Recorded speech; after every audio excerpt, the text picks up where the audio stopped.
परमेश्वर के धन्य नाम की महिमा हो।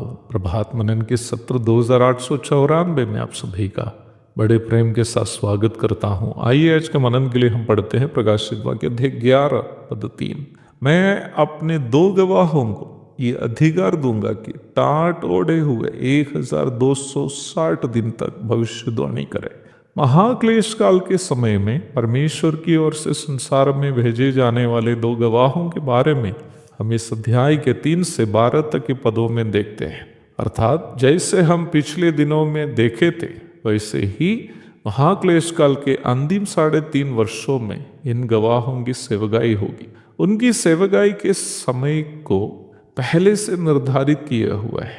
हम पद में पढ़ते हैं, उनके सेवा कार्य के दिन 1260 दिन होगा, अथवा मात्र 3.5 वर्ष। क्या मात्र 3.5 वर्ष ही सेवा किए हुए 2 लोगों को हम कुछ बड़े सेवक समझेंगे? हम तो ऐसे लोगों को बहुत बड़े सेवक समझेंगे जो बिली ग्राहम जैसा लाखों लोगों को उद्धार के अनुभव में लाया हो, हजारों कलीसियाओं की स्थापना की हो और अनेकों वर्ष तक सेवा की हो। परंतु सेवकों को प्रतिफल बांटने हेतु प्रभु का मापदंड बिल्कुल अलग है।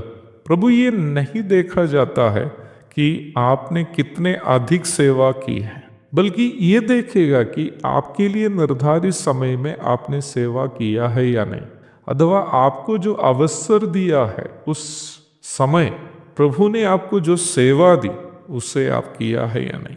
बिली ग्राहम से ये पूछा जाएगा कि उनको दिए गए अवसर और उनके लिए निर्धारित समय में वह प्रभु के द्वारा दी गई सेवा का निर्वाह किया है या नहीं।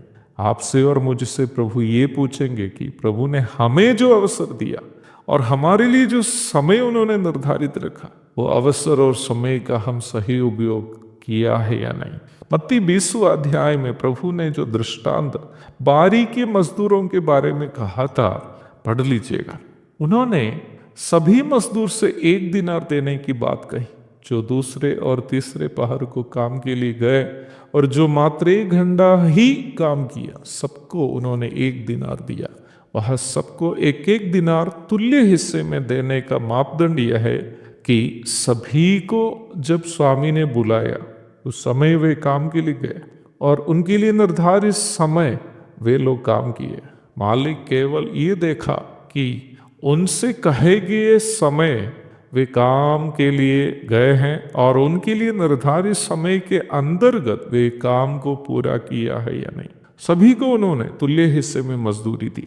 मेरी पत्नी से प्रभु कभी भी ये नहीं पूछेगा कि वो मंच पर चढ़कर मेरे जैसे वचन की शिक्षा देती है या नहीं, परंतु उनसे प्रभु अवश्य ये पूछेगा कि जब उसके पति सेवा के लिए बाहर है तो क्या वो घर में अपने बच्चों के बीच प्रभु की सेवा की है या नहीं। यदि वह की हो तो बाहर सेवा करने में मुझे जो प्रतिफल प्रभु देगा उतना ही प्रतिफल घर में सेवा करने के लिए उसको भी मिलेगा।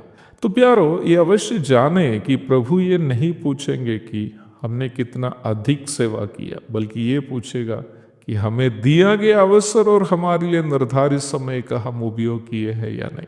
महाक्लेश काल में प्रभु की सेवा के लिए आने वाले इन 2 गवाहों की सेवा का महत्व उनके किए गए काम के अधिकता नहीं, बल्कि प्रभु की सेवा के प्रति उनका समर्पण है। महाक्लेश काल के भयानक परिस्थिति में भी ईश्वरीय संदेश का प्रचार करने के लिए 2 खास लोगों को भेजना संसार के प्रति परमेश्वर का असीम प्रेम का अवर्णनीय प्रदर्शन भी है।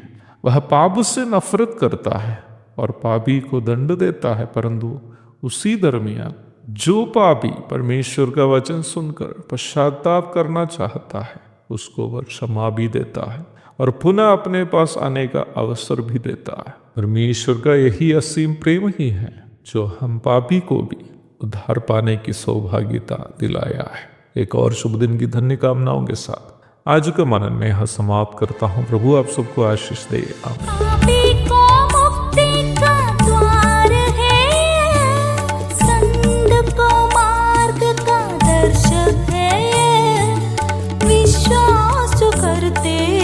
उसके लिए अनंत जीवन का साधन है ये है वचन, प्यारा वचन, यीशु मसीह का प्यारा वचन। ये है वचन, प्यारा वचन, यीशु